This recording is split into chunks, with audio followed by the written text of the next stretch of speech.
خوبصورت بات کہی ہے کہ عالم کے سامنے بیٹھو تو زبان سنبھال کر بیٹھو، کسی اللہ والے کے سامنے بیٹھو تو دل سنبھال کر بیٹھو، کیونکہ لمبی زبان انسان کی زندگی کو کم کر دیتی ہے۔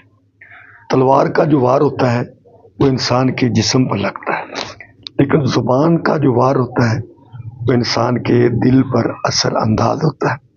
تلوار کا زخم تو ٹھیک ہو جاتا ہے، لیکن زبان کا زخم ٹھیک ہوتے ہوتے بڑا وقت لگا دیتا ہے۔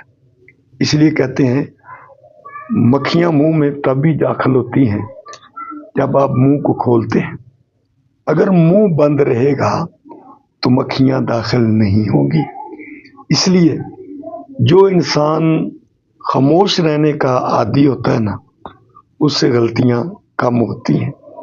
کہے ایک جب سن لے انسان دو، خدا نے زبان ایک دی کان دو۔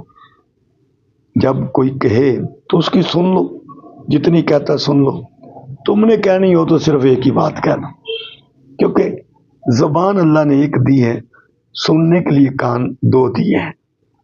تو اپنی زبان کو سنبھال کر بات کریں، کہیں آپ کی زبان کسی کو تکلیف نہ دے دے، اور یہ تکلیف جو ہے اللہ کو پسند نہیں ہے۔ اس لیے نبی کریم علیہ السلام نے فرمایا مومن وہی ہے، مسلمان وہی ہے کہ جس کی زبان سے، جس کی ہاتھ سے کسی کو تکلیف نہ پہنچے۔